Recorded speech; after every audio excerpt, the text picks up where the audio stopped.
Daniel and the Devil by Eugene Field, narrated by Jez Jameson. Daniel was a very wretched man. As he sat with his head bowed upon his desk that evening, he made up his mind that his life had been a failure.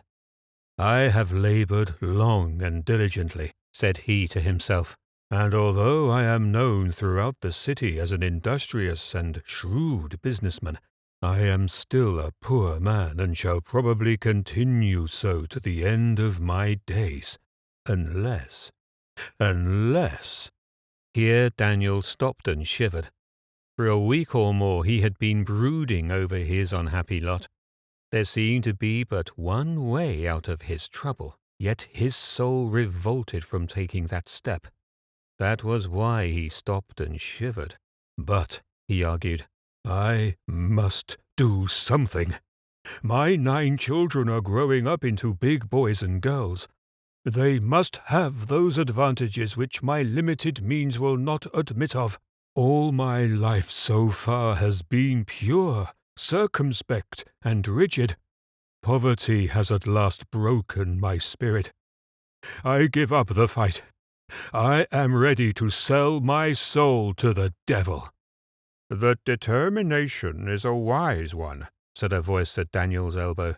Daniel looked up and beheld a grim-visaged stranger in the chair beside him.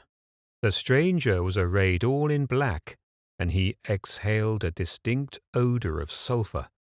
"Am I to understand," asked the stranger, "that you are prepared to enter into a league with the devil?" "Yes," said Daniel firmly, and he set his teeth together after the fashion of a man who is not to be moved from his purpose. "Then I am ready to treat with you," said the stranger. "Are you the devil?" asked Daniel, eyeing the stranger critically. "No, but I am authorized to enter into contracts for him," explained the stranger. "My name is Beelzebub, and I am my master's most trusted agent." "Sir," said Daniel, "you must pardon me, for I am loath to wound your feelings, but one of the rules governing my career as a businessman has been to deal directly with principals, and never to trust to the offices of middlemen. The affair now in hand is one concerning the devil and myself, and between us two, and by us two only, can the preliminaries be adjusted." "As it so happens," explained Beelzebub, "this is Friday, commonly called Hangman's Day, and that is as busy a time in our particular locality as a Monday is in a laundry, or as the first of every month is at a bookkeeper's desk. You can understand, perhaps, that this is the devil's busy day. Therefore be content to make this deal with me, and you will find that my master will cheerfully accept any contract I may enter into as his agent and in his behalf." But no, Daniel would not agree to this. With the devil himself, and only the devil himself, would he treat. So he bade Beelzebub go to the devil and make known his wishes. Beelzebub departed, much chagrined. Presently back came the devil, and surely it was the devil this time. There could be no mistake about it, for he wore a scarlet cloak, and had cloven feet, and carried about with him as many suffocating smells as there are kinds of brimstone, sulphur, and asafoetida. The two talked over all Daniel's miseries. The devil sympathized with Daniel, and ever and anon a malodorous, gummy tear would trickle down the devil's sinister nose and drop off on the carpet. "What you want is money," said the devil. "That will give you the comfort and the contentment you crave." "Yes," said Daniel, "it will give me every opportunity to do good." "To do good," repeated the devil. "To do good indeed. Yes, it's many a good time we shall have together, friend Daniel."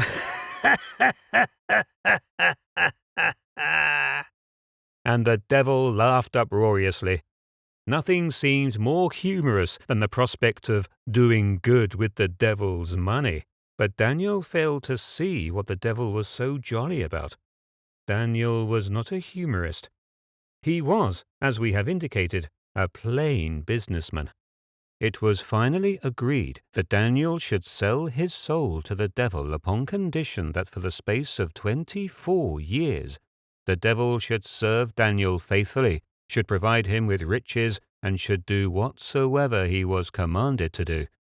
Then, at the end of the 24th year, Daniel's soul was to pass into the possession of the devil, and was to remain there forever, without recourse or benefit of clergy. Surely a more horrible contract was never entered into.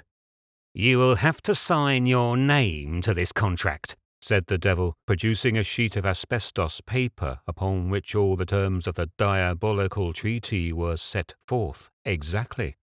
"Certainly," replied Daniel. "I have been a businessman long enough to know the propriety and necessity of written contracts. And as for you, you must of course give a bond for the faithful execution of your part in this business." "Oh, that is something I have never done before," suggested the devil. "I shall insist upon it," said Daniel firmly. "This is no affair of sentiment. It is strictly and coldly business. You are to do certain service, and are to receive certain rewards. Therefore—" "Yes, your soul," cried the devil, gleefully rubbing his callous hands together. "Your soul in 24 years?" "Yes," said Daniel. "Now, no contract is good unless there is a quid pro quo." "That's so," said the devil. "So let's get a lawyer to draw up the paper for me to sign." "Why a lawyer?" queried Daniel.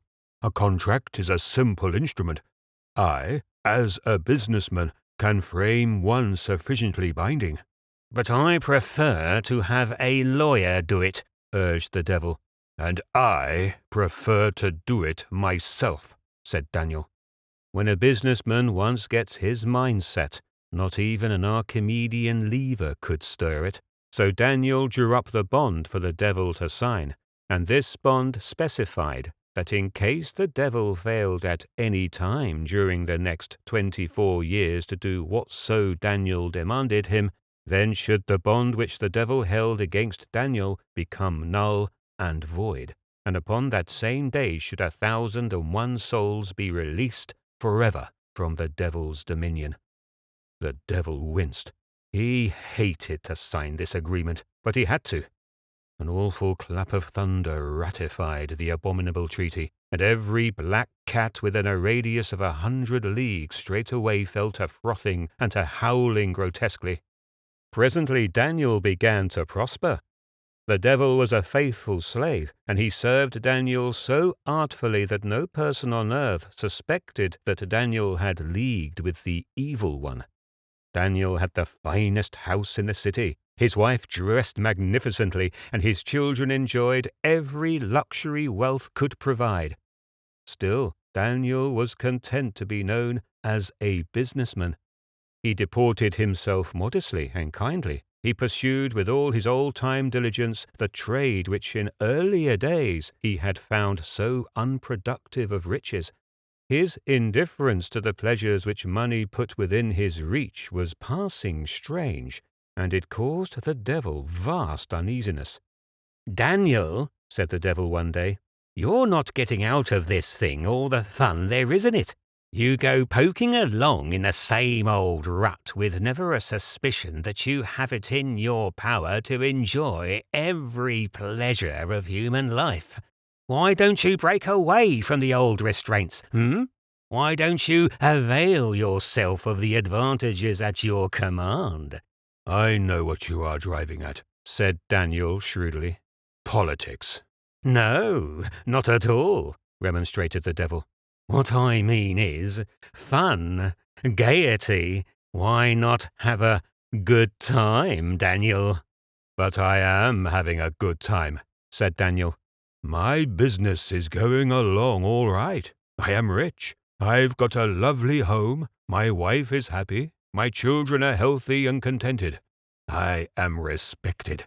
What more could I ask? What better time could I demand?" "You don't understand me," explained the devil. "What I mean by a good time is that which makes the heart merry and keeps the soul youthful and buoyant. Wine, Daniel, wine, and the theatre, and pretty girls, and fast horses, and all that sort of happy, joyful life." "Tut, tut, tut," cried Daniel. "No more of that, sir.